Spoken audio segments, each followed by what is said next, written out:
control. Let's face it, we all like it. We like feeling that we have it all together. We like to know what's going to happen next. Most of us don't like those surprises that pop up with life. But we weren't designed to stay in a constant state or a perpetual state of being micromanaged, of having everything so controlled, because there is a part of us that actually seeks a little bit of chaos. We like to shake things up every now and then. So where do you find the balance? And especially in the business world.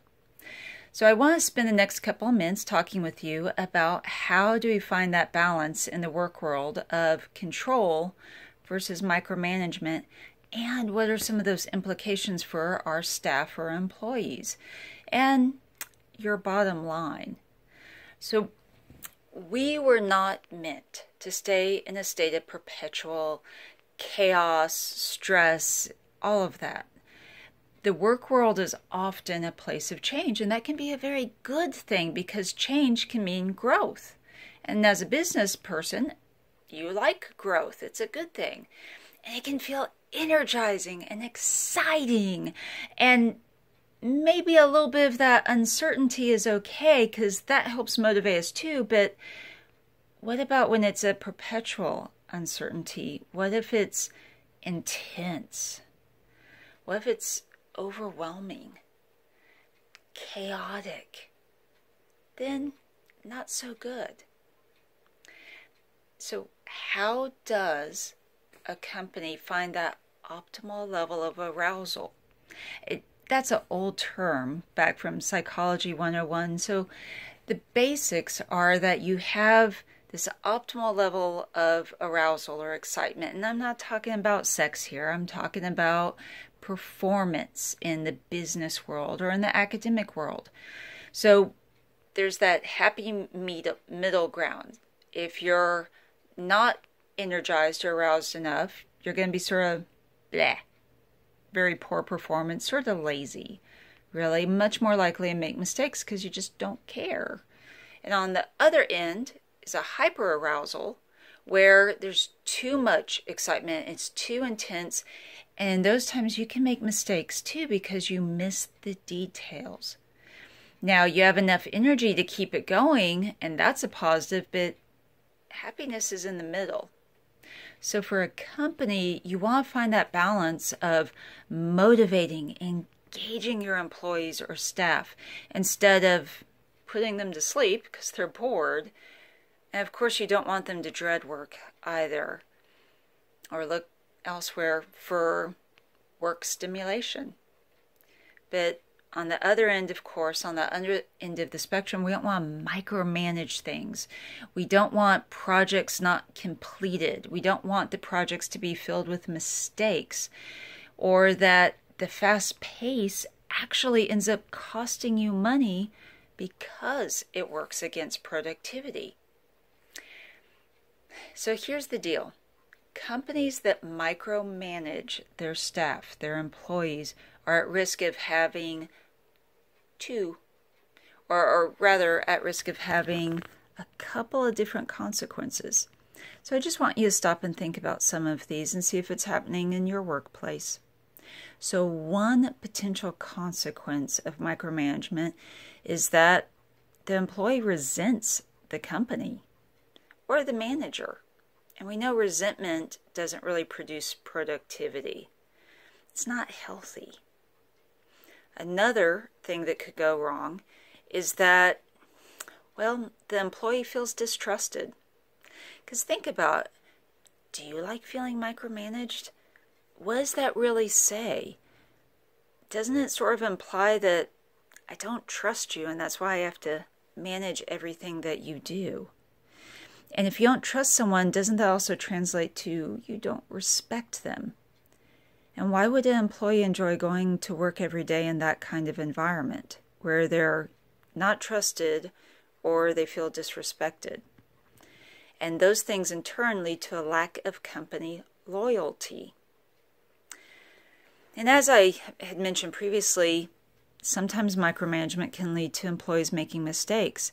They get so anxious about doing it right, of hitting that deadline, of all these different stressors, that they make the little mistakes. They make simple things. They misjudge situations.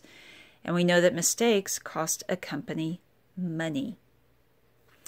And that can translate in many different ways. And in other videos, I'm going to talk about how that can really affect your bottom line.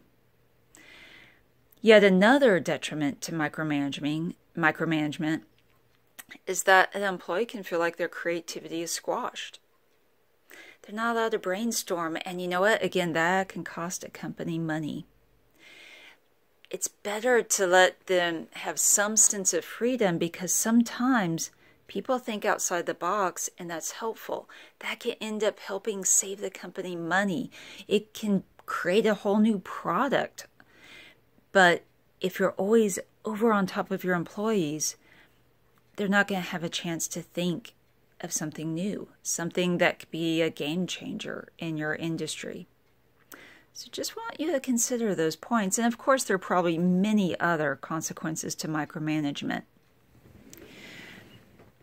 Now, compromised innovation, and I'll just finish up with that creativity with this thought, is if you're not creating innovation, do you think that your competition is? Because you need to consider your competition. How are they doing things? Are they micromanaging their employees?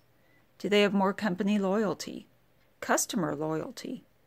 A lot of things to consider there. So micromanagement, being overly controlling, it costs companies money. So here's the irony. The very thing that you are trying to save or earn through micromanagement, that financial gain, is the same thing that can actually lead to all of those before-mentioned problems. And here's another one to throw in there: short-term disability. Employees that are micromanaged are at an increased risk to maybe file for short-term disability. And again, that costs the company money. And all sorts of other side effects. So what are some quick tips on how to decrease the likelihood of sliding into mediocrity, low employee morale, and losing out to your competition? Well, first, look at what the mindset is of businesses that are listed in the top 50 companies to work for. Are there certain themes, are there certain traits that they possess? Are you employing those in your environment? Second, ask yourself, besides a paycheck, what's in it for your staff? Why work at your particular office? The whole what's in it for them? And if you can't answer that, if you can't say it's anything more than just a paycheck, you've got a problem. Third, ask yourself, do you like feeling controlled? Because it's not good to be a hypocrite. If we don't like being controlled, then why should we think that other people like feeling controlled? It's for all the same reasons. While there are required tasks in every job, there's a way to present those tasks so it feels less like a controlling parent or a teacher or a drill sergeant, and more like a working relationship that's built on respect. So when people are micromanaged, it is a sign of both distrust and disrespect. And why would someone want to, again, stay in that kind of environment? Would you be happy going to work that way? Walking in and sensing that your manager, your boss, your company thinks so little of you. So what are the fixes? Well, I'll give you some quick ones. In other videos I'll elaborate. But first, ask, don't tell when there's a task. Watch your tone. Be aware of how it's coming across to people. Don't hover over someone's desk and be like, are you done yet? Are you done? Are you done? How annoying is that? Ask for feedback, but be open to it and give some room for creativity and brainstorming. So I'm Lori Vann, and I hope you've enjoyed these tips. More to come on the psychology of business, how to keep your bottom line healthy by avoiding motivation and money-killing mistakes.